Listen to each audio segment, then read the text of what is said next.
سورۃ القدر مکی ہے اور اس میں 5 آیتیں ہیں۔ تلاوت کریمہ اور اردو ترجمہ پیش ہے۔ اعوذ باللہ من الشیطان الرجیم۔ بسم اللہ الرحمن الرحیم۔ شروع کرتا ہوں اللہ تعالیٰ کے نام سے جو بڑا مہربان نہایت رحم والا ہے۔ اِنَّا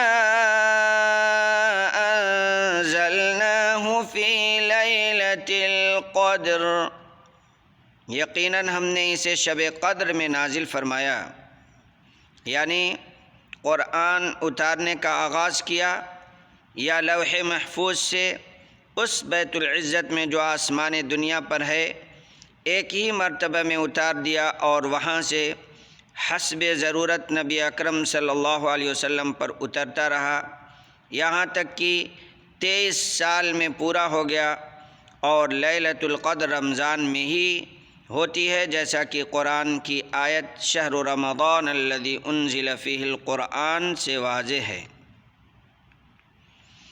وَمَا أَدْرَاكَ مَا لَيْلَةُ الْقَدْرِ، تو کیا سمجھا کہ شب قدر کیا ہے؟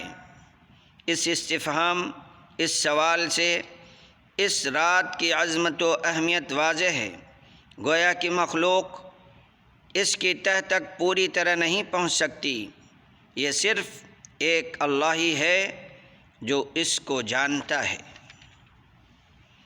لیلۃ القدر خیر من الف شہر، شب قدر 1000 مہینوں سے بہتر ہے، یعنی اس ایک رات کی عبادت 1000 مہینوں کی عبادت سے بہتر ہے، اور 1000 مہینے 83 سال 4 مہینے بنتے ہیں۔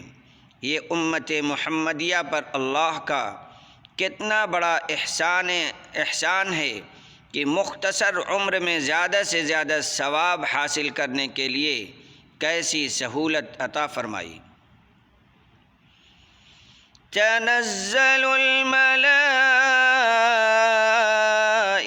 والروح فیہا بإذن ربہم من کل امر، اس میں ہر کام کے سر انجام دینے کو اپنے رب کے حکم سے فرشتے اور روح یعنی جبریل علیہ السلام اترتے ہیں۔ روح سے مراد جبریل علیہ السلام ہیں، یعنی فرشتے جبریل علیہ السلام سمیت اس رات میں زمین پر اترتے ہیں ان کاموں کو سر انجام دینے کے لیے جن کا فیصلہ اس سال میں اللہ تعالی فرماتا ہے۔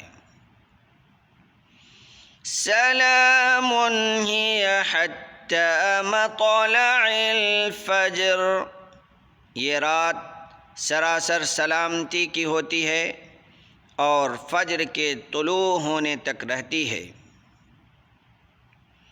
یعنی اس رات میں شر نہیں، یا اس معنی میں سلامتی والی ہے کہ مومن اس رات کو شیطان کے شر سے محفوظ رہتے ہیں، یا فرشتے اہل ایمان کو سلام عرض کرتے ہیں، یا فرشتے ہی آپس میں ایک دوسرے کو سلام کرتے ہیں۔ شب قدر کے لیے